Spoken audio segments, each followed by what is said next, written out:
Hello students, कैसे हैं आप लोग। Good morning everyone. आज की क्लास में हम लेकर के आए हैं क्लास 10th मैथ्स में द्विघात समीकरण। द्विघात समीकरण। सबसे पहले बेटा देखो कि द्विघात समीकरण कहते किसे हैं। द्विघात समीकरण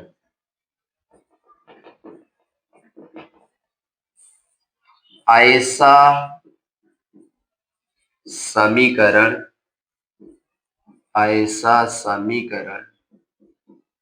जिसमें चर की उच्चतम घात 2 होती है। उच्चतम घात 2 होती है। द्विघात समीकरण कहलाता है। द्विघात समीकरण कहलाता है। द्विघात समीकरण के दो मूल होते हैं। द्विघात समीकरण के दो मूल होते हैं। द्विघात समीकरण के दो मूल होते हैं। ठीक है ना बेटा।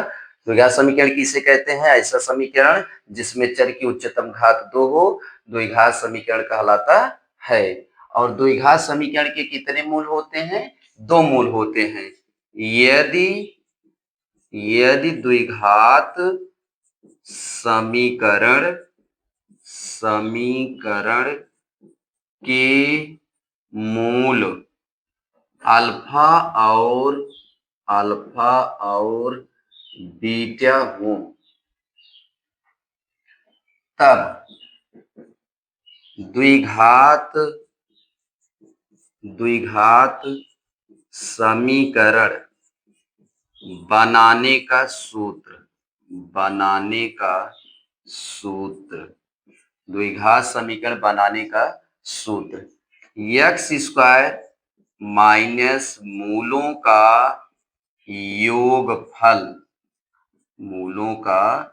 योगफल इंटू एक्स प्लस मूलों का गुणनफल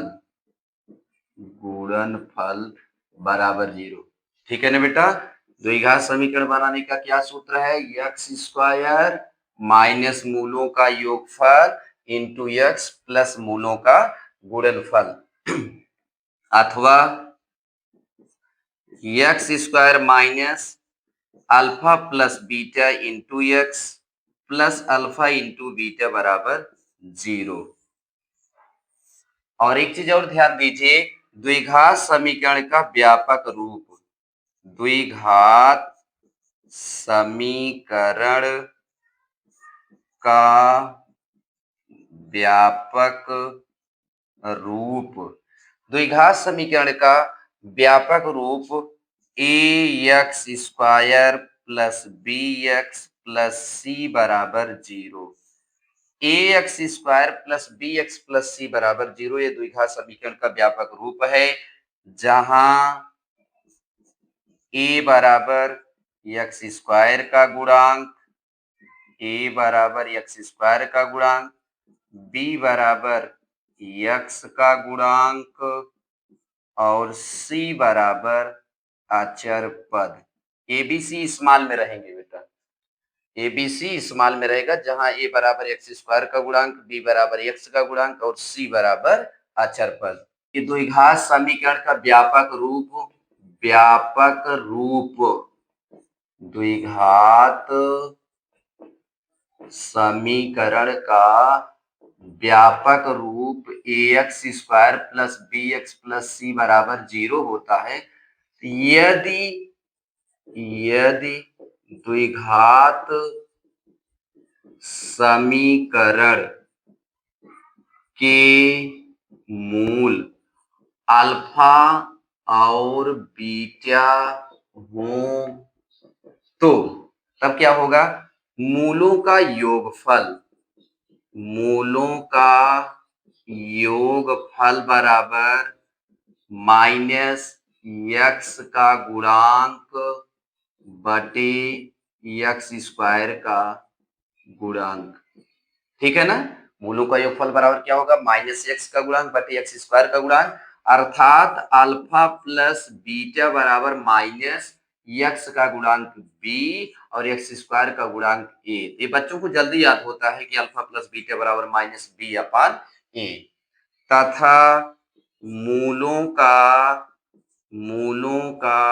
गुणनफल, मूलों का गुणनफल बराबर अचर पद बटे एक्स स्क्वायर का गुणांक, अचर पद बटे एक्स स्क्वायर का गुणांक, अर्थात अल्फा इंटू बीटा बराबर सी अपान ए, जहां सी अचर पद है और ए एक्स स्क्वायर का गुणांक है। तो कक्षा 10 के गणित में द्विघात समीकरण में इतना ही फार्मूला आप लोगों के लिए काफी है। अभी एक विविक्तर का फार्मूला है, विविक्तर।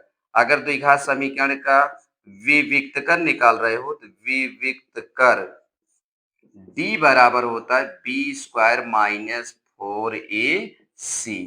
इसमें भी एक शर्त होती है कि यदि द्विघात